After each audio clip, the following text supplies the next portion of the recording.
Assalamualaikum warahmatullahi wabarakatuh. Apa kabar anak-anakku semua? Semoga semuanya dalam keadaan sehat. Nah, hari ini kita akan mulai pembelajaran di semester 2, yaitu dengan materi Kingdom Fungi. Oke anak-anak, pada gambar yang ibu tampilkan ini merupakan salah satu contoh dari fungi atau jamur. Mungkin kalian sudah familiar sekali dengan gambar yang ibu tampilkan ini. Ada yang tahu ini gambar apa? Oke, ini merupakan gambar jamur enoki yang sedang populer dijadikan sebagai bahan makanan. Nah, ini adalah contoh makanan yang dibuat dari jamur enoki, yaitu enoki crispy. Yang ibu contohkan jamur enoki tersebut merupakan salah satu manfaat dari jamur yang biasa kita gunakan sebagai bahan makanan. Nah, selain ada manfaatnya, tentu jamur juga ada yang bisa merugikan. Jamur yang merugikan adalah jamur yang bisa menyebabkan penyakit atau disebut dengan jamur parasit. Nah, kalian sudah tahu kan jamur itu salah satu contohnya seperti apa? Nah, sekarang kita akan membahas tentang kingdom fungi itu tersendiri. Jamur itu apa sih? Nah, jamur itu merupakan organisme eukariotik yang memiliki dinding sel dan pada umumnya tidak motil. Jadi dia itu tidak motil atau tidak bergerak.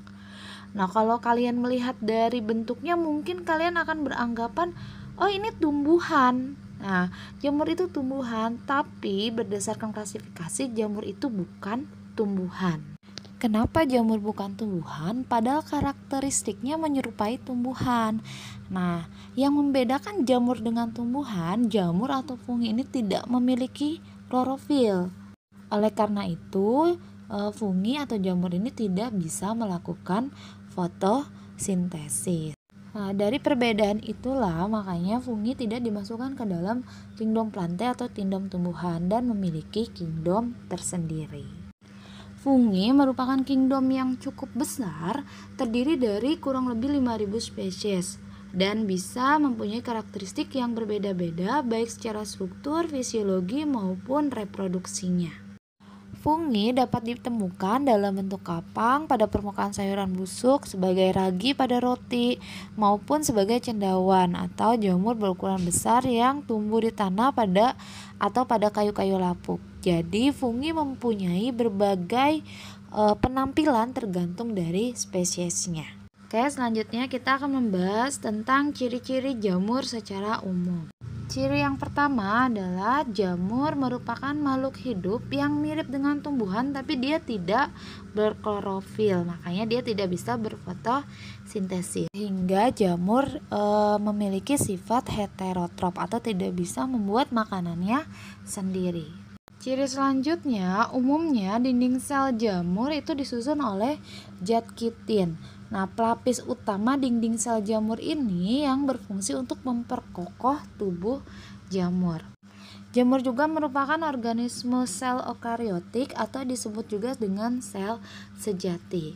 Nah, lalu jamur merupakan organisme yang hidup di tempat lembab. Dia memiliki hifa atau disebut juga sebagai lembaran-lembaran atau benang-benang sel yang memanjang. Nah, hifa tersendiri memiliki dua jenis, ada yang vegetatif dan ada hifa reproduktif. Nah, hifa vegetatif itu berfungsi untuk menyerap makanan, sedangkan hifa reproduksi itu fungsinya untuk reproduksi atau memperbanyak diri. Nah, ada juga jamur yang tidak memiliki hifa. Contohnya adalah jamur Saccharomyces, merupakan jamur bersel satu. Nah, Saccharomyces ini tidak memiliki hifa. Nah, dia reproduksinya tidak dengan hifa tapi dengan tunas. Selain hifa, pada jamur juga terdapat yang namanya miselium. Nah, miselium ini merupakan kumpulan hifa yang bercabang. Fungsinya menyerap makanan dari organisme lain. Ciri selanjutnya, fungi atau jamur merupakan organisme multiseluler, ada juga yang uniseluler atau bersel satu. Lalu dia termasuk organisme yang bisa menghasilkan spora dan bisa beradaptasi pada saat cuaca buruk. Nah, perkembangbiakannya itu bisa secara vegetatif atau generatif. Oke, tadi itu merupakan beberapa ciri-ciri jamur yang secara umum. Oke, selanjutnya kita akan bahas tentang cara hidup fungi atau cara hidup jamur. Jamur merupakan organisme yang biasanya hidup di tempat lembab. Nah, jamur memiliki 3 cara hidup. Yang pertama adalah saprofit, yang kedua parasit, yang ketiga adalah mutualisme. Yang pertama adalah saprofit. Saprofit merupakan cara hidup di mana jamur memperoleh zat organik dari makhluk hidup yang telah mati. Nah, biasanya di ekosistem saprofit jamur ini berperan sebagai dekomposer. Nah, yang kedua adalah cara hidup parasit, yang mana jamur memperoleh zat organik dari makhluk hidup yang menjadi inangnya. Contohnya adalah jamur parasit pada manusia, yaitu jamur yang menyebabkan penyakit panu. Nah, yang ketiga adalah jamur yang cara hidupnya dengan cara mutual. Cara hidup ini di mana jamur memperoleh zat organik dari makhluk hidup yang masih hidup tetapi menguntungkan inangnya. Contohnya adalah interaksi antara ganggang biru dan jamur. Nah, simbiosis ini akan membentuk yang disebut dengan lichenes atau lumut kerak. Nah, lumut kerak tersendiri dalam ekosistem dia berfungsi sebagai vegetasi perintis. Bagaimana sampai sini bisa cukup dipahami? Mudah-mudahan paham ya. Jika sudah paham, kita lanjut ya. Nah, pembahasan selanjutnya adalah tentang struktur tubuh fungi atau struktur tubuh jamur. Nah, struktur tubuh jamur tersendiri terdiri dari tudung jamur, ada lamela. Nah, lamela ini terdiri dari hifa, inti sel, dan septa. Selain itu, terdapat juga cincin anulus, lalu ada stipe atau tangkai buah, dan lalu di bawahnya juga ada volva, dan yang paling bawah itu ada miselium atau cabang dari hifa.